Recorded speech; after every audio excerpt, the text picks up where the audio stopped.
घाबरणं न घाबरणारा हा शिवसेनेचा वाघ, ज्याने पर्वा केली नाही. पिढीची इडा पिडा सगळ्या त्यांनी आणि तिरंगा फडकवीत परत बाहेर आला. असे हे माझे सहकारी आणि शिवसेनेचे नेते, माझे ज्येष्ठ बंधू आदरणीय संजय राऊतजी या ठिकाणी उपस्थित झाले. त्याची बायको समोर असून सांगतोय मी याच्या प्रेमात, म्हणजे आता ती संधीच नाही. आता काय पोरं बिरं लागली सगळी, त्यांनाही आजीबाई झाली, आता काय प्रॉब्लेम काय. त्याचं कारण सांगतो मी आपल्याला. ज्या वेळेला या पहिलीच गोष्ट म्हणजे नवी मुंबईच्या सातबाऱ्यावर माझं नाव आहे बरं का, आणि ते कायमस्वरूपी राहील, काळजी करू नका. हा छोटा पाकिट बडा धमाका आहे. आणि कर्तृत्वाने, स्वतःच्या कर्तृत्वाने त्यांनी उभं केलेलं त्याचं हे आयुर्वेदातलं आणि ह्या विशेषतः या मतदारसंघातलं विश्व त्याने स्वतःचं निर्माण केलं. त्याच्या घरामध्ये या 2-3 वॉर्डमध्ये त्याचा मुलगा असेल त्यांचा, किंवा त्यांची पत्नी असेल, किंवा त्यांची सुनबाई असेल, हा दबदबा गेली 15 ते 20 वर्ष सातत्याने राखण्याचा पराक्रम या माणसाने केलेला आहे. आणि म्हणून तुम्हाला धन्यवाद देतो. महाविकास आघाडी आपण आहोतच, एकमेकाला थोडीशी धक्काधुक्की होते, आता त्याला काय करायचं. मुंबईमध्ये जरा आमची जास्त धक्काधुक्की झाली, त्याच्यात धक्का मला लागला आणि काय कठीण काम झालं सगळं. पण एवढं मात्र नक्की की तुम्ही निवडलेला हा जो उमेदवार आहे, हा कुठून तरी गल्ली बोळात आणलेला नाही, तर त्याने स्वतःचं कर्तृत्व सिद्ध केलंय. आणि सगळ्यात महत्वाचं, या मिंदे सरकारचं खूप धमक्या आल्या, खूप प्रयत्न झाला, तडीपार करू आडीपार करू. अरे वेड्या, सगळं बघून मोकळे झाले ना आम्ही. काय शिकवतो, कसल्या गोष्टी शिकवतो. या कसल्याही धमक्यांना, कसल्याही दबावाला बळी न पडता उभा राहिलेला हा मनोहर मडवी, MK मडवी आहे. तुम्हा सगळ्यांना माझं आव्हान आहे, काँग्रेसवर येणार आहे, काळजी करू नका. भाई जगताप इथे साक्षात उभा, याच्यापेक्षा वेगळी काँग्रेस असत नाही. मुंबईमध्ये सुद्धा आणि महाराष्ट्रामध्ये सुद्धा त्याच्यावर येतोच. पण आपल्या सगळ्यांना मी नम्रपणे सांगण्यासाठी आणि आवाहन करण्यासाठी इथे आलेलो आहे. नुसतं मनोहर मडवींच्या प्रेमाखातर नव्हे, तर एक कर्तव्यदक्ष असलेला हा उमेदवार आपल्याला मिळालेला आहे. आणि सगळ्यात महत्वाचं, गेली 30-35 वर्ष माजलेला एक विसर्जन करायचंय, त्याचं विसर्जन करायचंय. आम्ही तेव्हाच ठरवलं होतं ऍक्च्युली. हाय, तुम्ही थोडस जास्त ताकद दिली होती पवार साहेबांनी. आता हा ठीक आहे 29 वर्षाचा आहे, त्याला अजून खूप पल्ला गाठायचा आहे. 2000 साली जर आम्हाला थोडा जरी संधी मिळाली असती, आम्ही विसर्जन तेव्हाच केलं असतं. करायचं होतं, राहून गेलं. तुमच्या हस्ते होणार आहे, मनोहर मडवीच्या हस्ते आपण विसर्जन करूया समोरच्या सगळ्या मंडळीचं. आता माझी अडचण अशी आहे, तुमची अडचण होण्याची शक्यता आहे. नेमकं काय बोलायचं, कारण दुसरे महाराज तिकडे आहेत, तुमच्या बरोबर आहेत. काय करायचं. आम्ही नाही उभं केला, काँग्रेसने थारा दिला नाही. कारण ज्यांनी फक्त आणि फक्त सत्तेसाठी आजपर्यंत असल्या माणसाला काँग्रेस माफ करत नाही. काँग्रेस त्यांना जागा त्यांची दाखवल्याशिवाय राहणार नाही, तुम्ही काळजी करू नका. आता एकच पर्याय अजून राहिलाय, आठवलेंचा पक्ष राहिलाय. एवढा तरी त्यांनी, मला वाटतं याच्यानंतर मग ज्ञानबा तुकाराम एवढंच राहणार आहे या माणसाच्या हातामध्ये. हे खरं आहे. मी स्वतः राऊत साहेब जवळजवळ 15 वर्ष, 13 ते 14 वर्ष मी नवी मुंबईमध्ये राहिलोय. 1986 पासून 2000 पर्यंत मी नवी मुंबईमध्ये होतो आणि अजूनही ते घर आहे. मी म्हटलं तुम्हाला तो काळ म्हणजे ह्या नवी मुंबईचं वैभव वाढवण्याचा, या नवी मुंबईची खरी घडी बसवण्याचा काळ आणि त्याच वेळेला सातत्याने सत्यात राहिलेला हा माणूस.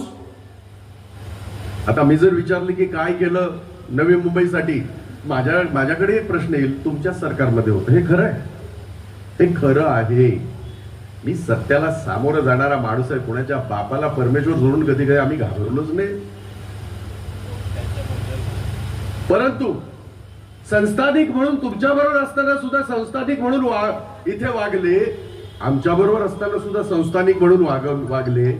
आणि आता जी परिस्थिती निर्माण झाली आहे त्याच्यामध्ये या संस्थानिकाला विसर्जित करण्याचं, डुबवण्याचं आपलं काम आपल्याला करावं लागेल, हे मी सांगण्यासाठी तुमच्याकडे आलेलो आहे. थोडस ऐन वेळेला काँग्रेसच्या काही लोकांनी गडबड केली. मी नाव नाही घेत, नाव घेण्या इतकं मोठं नाही ते. सांगा त्याला, लाईव्ह करा तुम्ही जरा, आणि तुम्ही आहात सगळे बसलेले, दाखवा त्याला.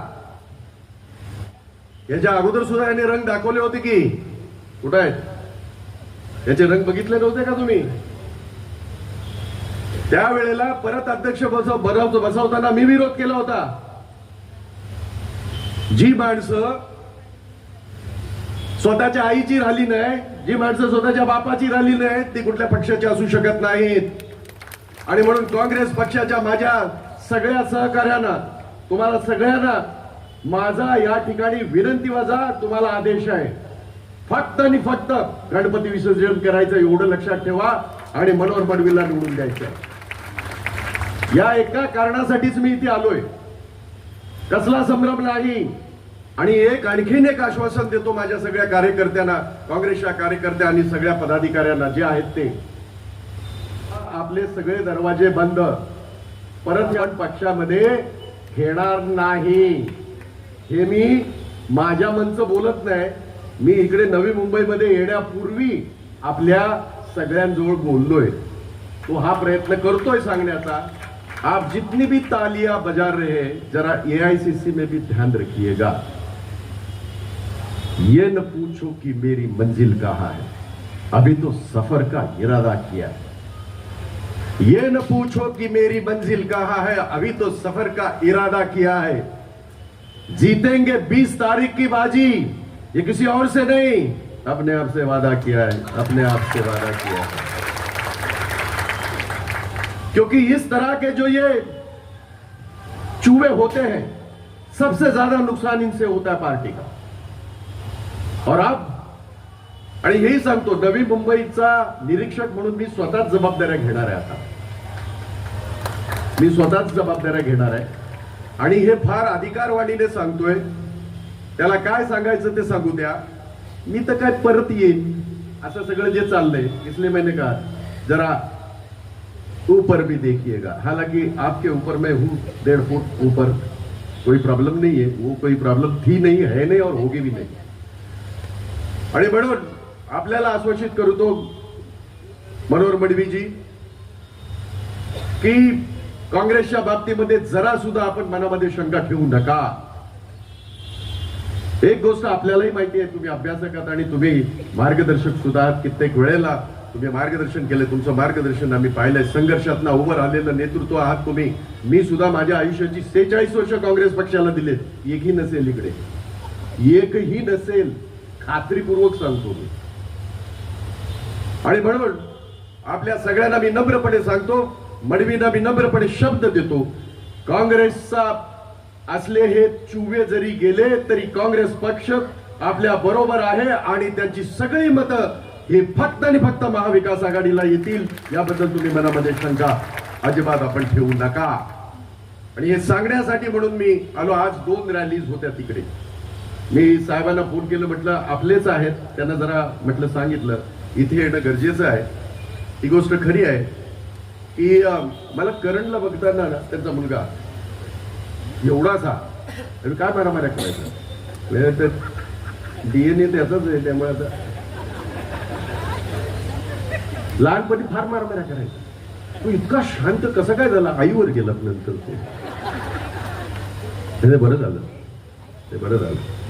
कारण सातत्याने सावली सारखा आदित्यजी बरोबर त्याला मी फिरताना पाहिलं आणि मला फार बरं वाटतं, फार बरं वाटतं की आज खऱ्या अर्थाने महाराष्ट्रामध्ये ही जी घुसळण सुरू आहे, राजकीय घुसळण, आणि त्या राजकीय घुसळणीतून 2019 साली जी महाविकास आघाडीचं सरकार तयार झालं, उद्धवजीने या सरकारचं नेतृत्व केलं. तुमचे माझे कुटुंब प्रमुख नव्हे तर आपले मुख्यमंत्री म्हणून राहिले आणि म्हणूनच जगाने सगळ्यांनी हात टेकले करोना समोर, परंतु माझ्या उद्धव ठाकरेजींनी, माझ्या मुख्यमंत्र्याने हात टेकले नाहीत, माझ्या सगळ्या ह्या नेत्यांनी कधी हात टेकले नाहीत, माझ्या राहुल गांधीने हात टेकले नाहीत, शरद पवारांनी हात टेकले नाहीत. आम्ही लोकांमध्ये राहिलो.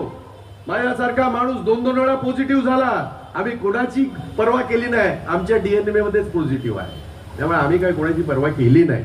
मात्र लोकसेवेचं व्रत घेऊन आम्ही जे काम करत होतो, मग मनोहर मडवी असेल, त्यांची पत्नी असेल, त्यांचा मुलगा असेल, त्यांचं कुटुंब असेल, आणि हजारो शिवसैनिक असतील, काँग्रेसचे माझे सगळे कार्यकर्ते असतील, की लोकांच्या अडचणीला धावून जाण्याचं नेहमीच काम आमच्या कार्यकर्त्यांनी केलेलं आहे. आणि त्यामुळे आपल्या सगळ्यांवर एक मोठी जबाबदारी येते. ही गोष्ट खरी आहे की तुम्हाला मार्गदर्शन करण्याचं काम राऊत साहेब करतील, मी करेन, परंतु 20 तारखेला तुम्हाला डोळ्यामध्ये तेल टाकून तुम्हाला मतदान करावं लागेल. मला याची अजिबात चिंता नाही. ज्या वेळेला संघटनेच्या अशा पद्धतीचे कार्यक्रम असतात, सभा असतात, लोक सगळे येतात, विशेषतः महिलांची संख्या इथे उल्लेखनीय आहे. लाडकी बहीण भारी काम आहे. एक तर तिथे असा बसलाय, स्वतःच्या लाडक्या बहिणीला सगळ्यात जास्त त्रास दिलेला अजितदादा तिथंच बसला आणि तो म्हणतो लाडकी. वा वा. दुसरा तिथे बसलेला आहे मिंदा, मिंदे सरकार.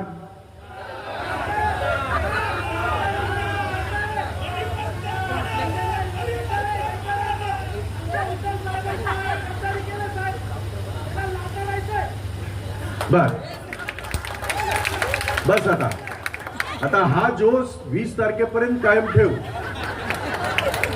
हेच सांगायला आलोय मी. आमच्यामध्ये जोश हा पहिल्या दिवसापासून खूप भरलेला आहे, असा भरभरून. हा जोश कायम ठेवा. हा राग असलेला या मिंदा मुद्दा म्हणतोय.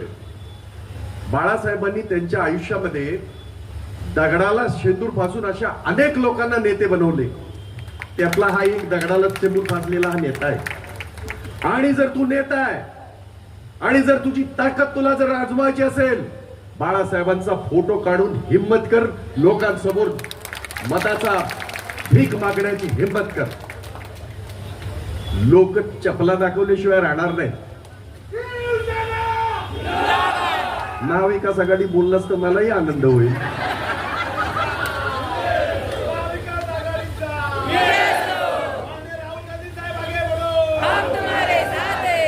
सगळे बडू आपण एकत्र, हाताला हात धरून आपण फार बडू पुढे. लाडकी बहीण त्याचं सांगितलं मी तुम्हाला. ह्याला आताच का पुळका आला लाडक्या बहिणीचा? जवळजवळ माझ्या माहितीप्रमाणे दीड पावणे 2 वर्ष झालं सरकार येऊन. 2 वर्ष होऊन गेली. 2 वर्षामध्ये त्या मागच्या पहिल्या वर्षी काय भाऊबीज झाली नव्हती काय? मग आता भाऊबीजेला कुकर, साड्या, आणखीन काय, माड्या पाड्या, सगळं काय. आणि हे सगळं दिलं तरी तुझ्या घरचा पैसा आणला का? महाराष्ट्र सरकारचा पैसा माझ्या सगळ्या भगिनी दिला जातोय. तो देवेंद्र फडणवीसच्या घरचा नाही. फडणवीस म्हटलं मी. हे तुला पटलं का? कुठं आहे तो? जोरदार. त्या देवेंद्र फडणवीसला, त्या अजितदादाला आणि ह्या मिंद्याला त्यांच्या घरचे पैसे आणले का? लुटला महाराष्ट्राला, लुटला माझा महाराष्ट्र, नाचवला. शाहू फुले आंबेडकरांचा विचार असलेला हा महाराष्ट्र, देश संपूर्ण महाराष्ट्राकडे पाहत असतो. गेली 78 वर्ष महाराष्ट्रापासून प्रेरणा घेतो. गेल्या 2-2.5 वर्षामध्ये महाराष्ट्र नाचवण्याचं पाप या फडणवीस आणि या बिंद्याने केलंय. डॉक्टर बाबासाहेब आंबेडकरांच्या घटनेमध्ये, त्या चौकटीमध्ये सरकार बसत नाही. आणि म्हणून मी नेहमी सांगतो, घटनाबाह्य सरकार आहे हे. बरं, परत एकदा येतो लाडक्या बहिणीवर. तुम्ही बेलाशक पैसे घ्या, कारण ह्याच्या बापाचे नाहीत, महाराष्ट्र सरकारच्या, तुमच्या अधिकाराच्या, तुमच्या हक्काच्या आहेत. त्याच्यामध्ये आणि 1,500 टाकायला मी आलोय, आम्ही सगळे आले. महालक्ष्मी आज सगळ्यात आम्ही, मला 37 वर्ष झाली लग्नाला, आमच्या घरामध्ये महालक्ष्मी आणि नावामध्ये महा असल्यामुळे आमची फारच मोठी अडचण असते नेहमी काय, आणि यांची युनियन फार जोरदार असते. महालक्ष्मी योजना, आता तुम्हाला आठवत असेल, हे निर्लज्ज इतके आहेत, यांचा खासदार काय भाषणामध्ये दम देतो, यांचे फोटो काढून ठेवा महिलांचे. आमच्या सरकारचं नाही आलं, अरे ते येणारच नाही. येणार झाला का तुला? तर 13 कोटी जनता जी आहे ती तुम्हाला गाडणार आहे. आमच्या सरकारने आलं तर आम्ही बंद करू, हे मी नाही म्हणत आहे, ते लोक बोलले. मी आपल्याला आश्वासित करू इच्छितो, आपलं सरकार येऊ द्या, तात्काळ महालक्ष्मी योजना राबवू लागू करू आणि आमच्या भगिनींना 3,000 त्यांच्या खात्यामध्ये जातील याचं आश्वासित आपल्याला करण्यासाठी आम्ही या ठिकाणी आलेलो आहोत. बाकीच्या गोष्टी आमचे नेते बोलतीलच. 5 गॅरंटीज आम्ही दिल्या, बाकीच्या सगळ्या गोष्टी आहेतच. इथले स्थानिक प्रश्न, त्याच्या बाबतीमध्ये मनोहर पडवींनी अगदी विस्तारपूर्वक काही गोष्टी सांगितलेल्या आहेत, त्या होतील, त्याबद्दल आपल्या मनामध्ये शंका येता कामा नये. परंतु त्याबरोबर मी आपल्याला नम्रपणे हे सांगण्यासाठी आलेलो आहे, आणि नुसती 3,000 तुमच्या घरी पोहोचणार नाहीत, संपूर्ण महिला वर्गाला मोफत प्रवास. इथे स्वतःची रोजीरोटी कमवण्यासाठी देशभरातल्या काही भगिनी या ठिकाणी येतात, काही तरुण या ठिकाणी आपल्या रोजीरोटीसाठी येतात. त्या सगळ्यांना, विशेषतः महिलांना मोफत बसचा प्रवास हा सुद्धा आम्ही त्याच्यामध्ये सांगितलेला आहे. अधिकच्या ज्या 4 गॅरंटी आहेत ते स्वतः सांगतील आणि ते त्यांच्या तोंडून ऐकायला तुम्हाला अधिक मतं बरं वाटेल. हा माणूस फार असं हळूवारपणे असं ताड करून काहीतरी देतं, बऱ्याच जणांच्या कानाखाली पेटवलेलं शाब्दिक, मी प्रत्यक्ष पेटवलेलं आहे, त्याला माहिती आहे. अजूनही भाई जगतापतला भाई आहेच, ओरिजिनल, डुप्लिकेट नाही अजिबात. हाँ बढ़ लो थाम बहुत आगे बढ़ चुके हैं आप लोग, आगे बढ़ो आप. अब जरूरत है आप लोगों को आगे बढ़ने की. आणि ज्या बहिणीची यांना चिंता आहे, तुम्हाला आठवत असेल, वरळीला कोळीवाड्यातली जी भगिनी या कार्यकर्त्याच्या गाडी खाली तिला चिरडून मारलं, ती बहीण नव्हती का? इथे बदलापूरचा उल्लेख केला, मी नाही करणार, रिपीट काहीच करणार नाही. ठाण्यामध्ये ज्या मुलीवर, कॉलेजच्या मुलीवर जे बलात्कार झाला, ती बहीण नव्हती का? नाशिकमध्ये ज्या मुलीवर बलात्कार झाला, आणि ह्या धागे दोरे असलेलेच लोक आहेत त्याच्यामध्ये, दाखवा, काय शिल्लक ठेवू नका. मोदीच्या गोदीमध्ये जरी बसलात, मी तुम्हाला दोष देत नाही, तुमचा दोष असू शकत नाही. तसं नव्या मुंबईचा मीडिया बऱ्यापैकी, म्हणजे पहिल्यापासून बऱ्यापैकी आहे, मला माहिती आहे, सिनियर मात्र दिसत नाही आपला.